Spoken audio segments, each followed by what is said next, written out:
Good morning. I just wanted to first and foremost say thank you so much for taking the time to look over my project and to watch my video.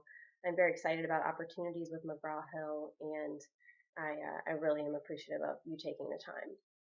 So for the video, I just kind of wanted to go over a little bit about how I made the decisions I did in who I was speaking to, and then how my overall experience went, what I enjoyed, what I didn't, and then also kind of go over a few of the key appointments that I had and what really my takeaways were from those and how they kind of made me really realize that not only would I do well in this position, but I really think that I could excel in the LTR position with McGraw-Hill.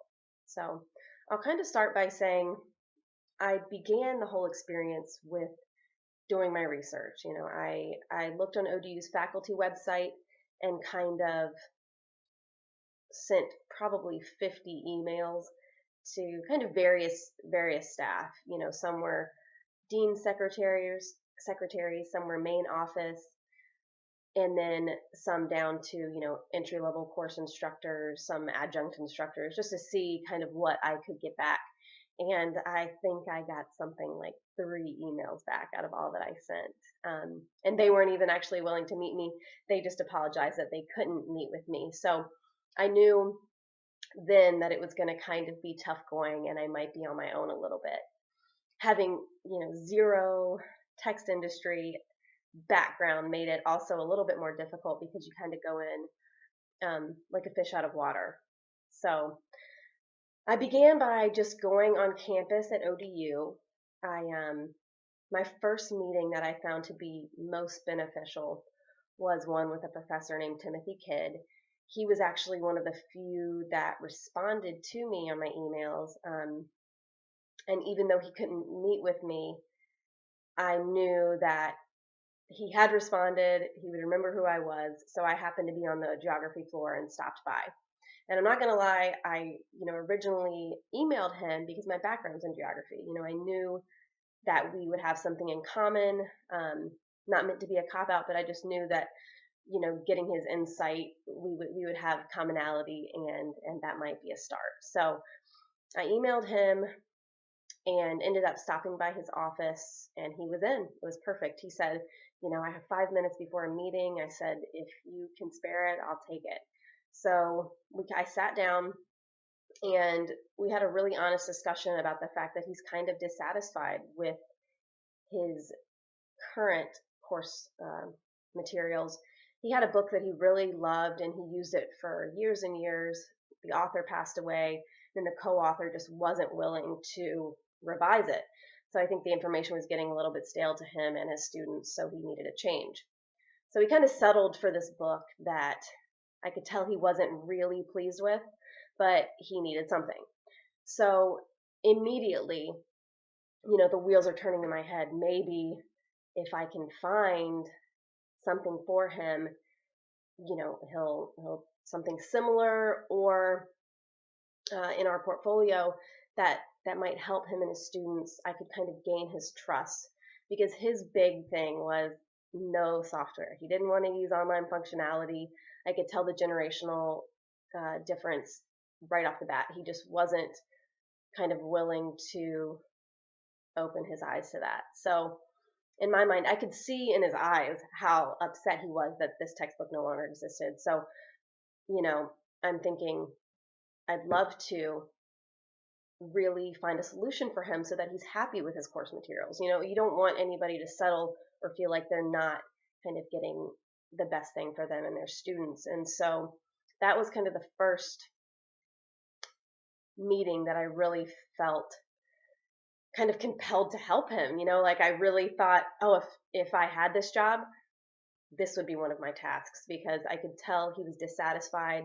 And at the end of the day, yes, it's sales, but you also want to make sure that your customers are happy, so, and then also if we do find him, a textbook that he appreciates and finds useful, maybe he would be a little bit more open to online functionality if we, explain to him the benefits to his students, and then also him as an instructor, the many benefits that Connect have um, for his course. So I could tell right then that was the first time. So then my next appointment was with that I found most useful was with Patrick Binks. He's the text manager at the ODU bookstore. We had a very long conversation. It was a great conversation. It felt like speaking to a friend, which made it really nice. And we started kind of discussing textbook trends throughout the years because he's been in the industry for almost 20 some years, so he's kind of a seasoned vet, and I really appreciated his insight. And so we started kind of by speaking about how instructors view reps and the bookstore in general. He said a lot of times they kind of view us as pitch people.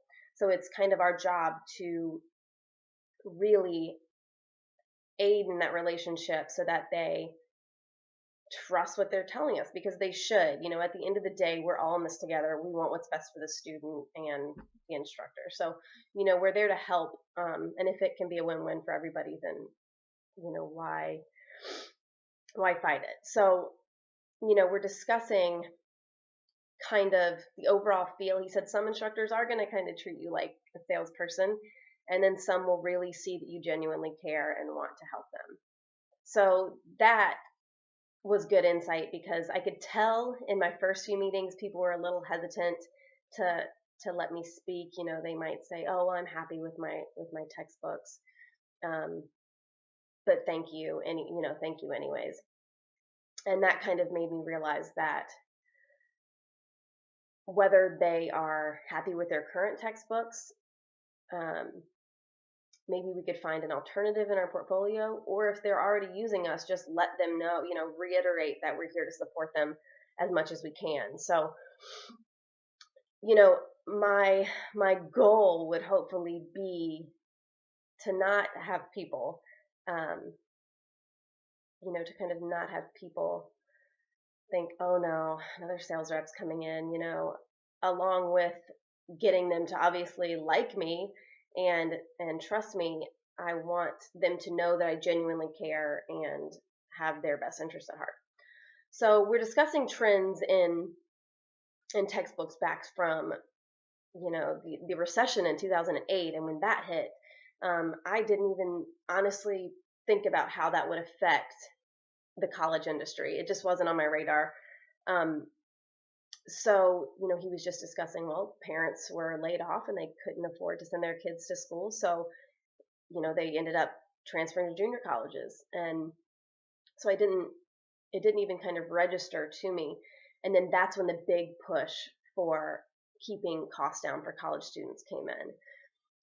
It would have been nice, certainly when I was in school, for costs to be low, but the overall theme I got through all my meetings was costs and student retention, cost equating to student retention, and the importance of that. And, Patrick was discussing now, even at ODU, it's required by the staff to always have the student in mind when they're choosing course materials. So, for me, I really found that to be an overwhelming theme, regardless of, who I spoke to. And again, with that came this included program at ODU, which I love talking to Patrick about because it was something that I had never really heard of. It's where, you deal with a textbook company and you sell to, you're kind of pitching to an instructor for their course, but the salesperson, the sales rep is guaranteed 100% sales for that unit for that semester. And then every student goes to class, book in hand, and there's just no way that they couldn't be more successful that way. So for me, in speaking with him, it's kind of a joint, you kind of go in there as a team with Patrick, the bookstore rep, kind of speaking to the instructor, get him on board, because at the end of the day, The textbook costs are lower that way. It's included in tuition. It's not coming out of their pocket on top of tuition they've already paid. And then success rates are higher because you're walking into class with a textbook, which to me, I think makes all the difference. You're not the students aren't floundering the first day, like wondering if they want to spend the money. Am I really going to need this textbook? No, they already have it in hand. You are guaranteed to be more successful that way.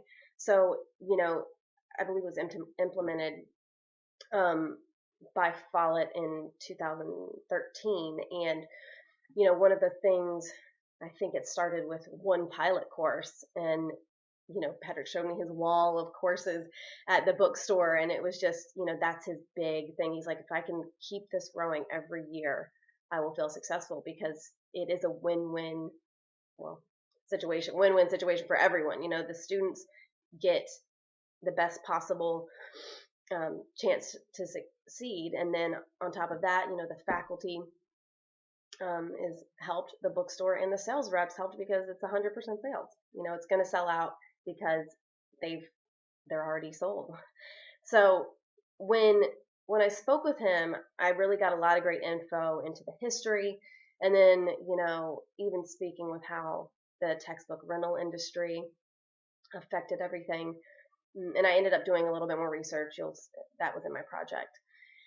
And then my last meeting was with David Wright, who is a professor of physics and astronomy over at TCC.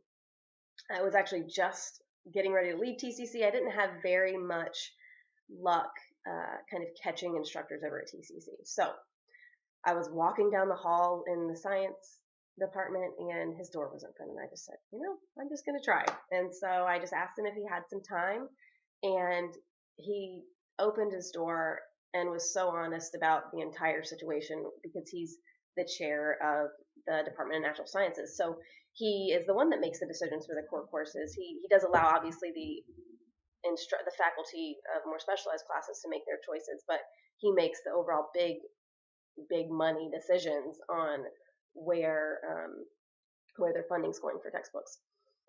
So his overall theme was, they have good sales reps, but over-representation is textbook content. He's like, we really care a lot about that. And that, it makes sense, but he was the first one to really kind of reiterate it to me, was text content and technical support. He said those are the two biggest things for him, and that's what made them go with who they were with now, which was Norton. And he said they looked into open educational resources, which is a whole different thing. And he said they almost went that route. He said, but the books are clunky and there's no tech support. So that to him was the most important, because overall, looking at everything, what's best for the student is the lowest cost while having quality content. And then also he found that that a reading level in a book kind of changed his mind. They wanted to go one way, and the reading level was too high. It kind of dragged on for him to read, and he's a professor of physics. So he was like, the students are just not going to get much from this. So those were the most important things to him, and he was really brutally honest with me about open educational resources and their pros and cons. Obviously, some instructors at TCC are strictly going that way. He said they looked into it, but it just wasn't something that they found overall included everything that they needed for their students. And online functionality as far as like homework assignments and just tech support, if there were glitches, somebody that could be caught on a phone and actually help them with it. So he gave me a lot of great insight into what they look for as a department in deciding new textbooks. He said they use the same textbook for 20 years in astronomy, and it was just time for a change. And so, he sat down, he does listen to all of his instructors. So then you could see too where maintaining those relationships with individual instructors would go a long way, because, so-and-so from McGraw-Hill brought this in, and they can instructors might be bringing him that because that's what they would prefer.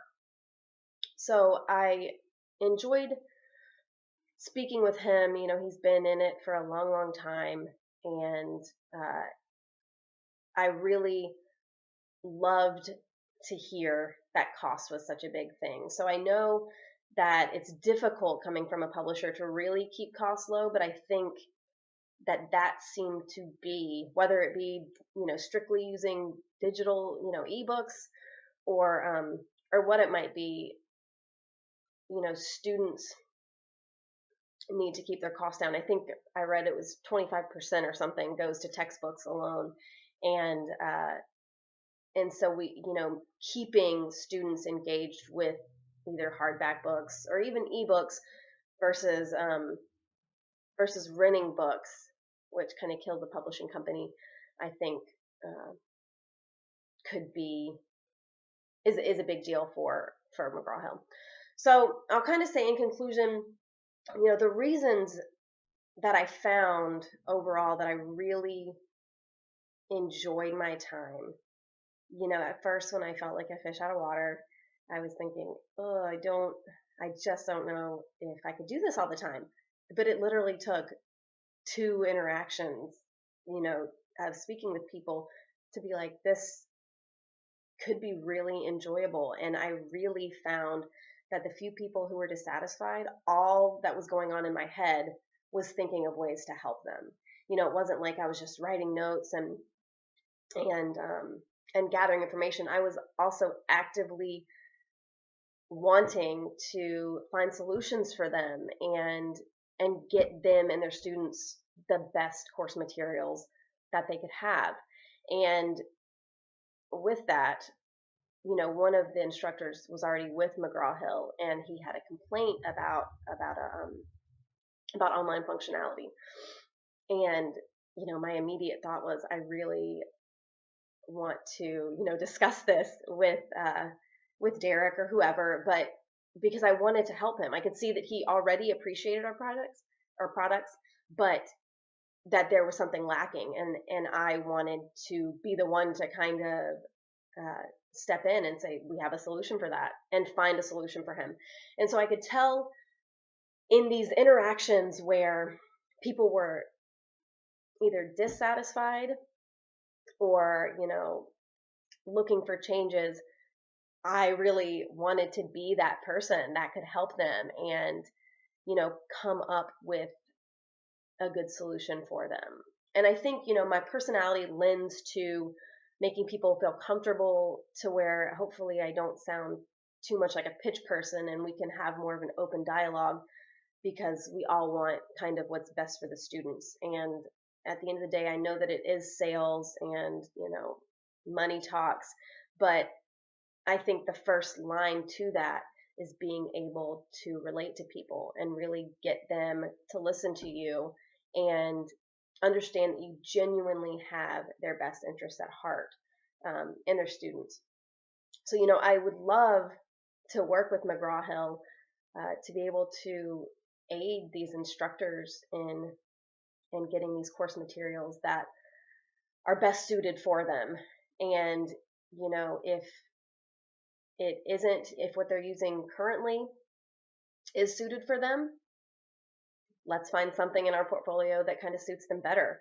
So I found a lot of the time, like I said, I wanted to find solutions for these instructors, and I think that I would be a great fit for this because my personality and my background, even though it's not in sales, I think at the end of the day, I could kind of thrive on getting more and more business, because I could tell with each meeting, I was like, oh, I want this, I want that, I want to help these people, and in turn, help McGraw-Hill. So again, I know this is kind of a long-winded email or a video, and I apologize for my voice. I've been under the weather for the last week. So I hope that this helped you kind of see why I would be a great fit and let you know the overall journey that I went through on this campus project. And I hope to hear back from you soon. And thank you so much for your time. I really appreciate you taking the time again to look at my project and watch my video. Have a great day. Thank you.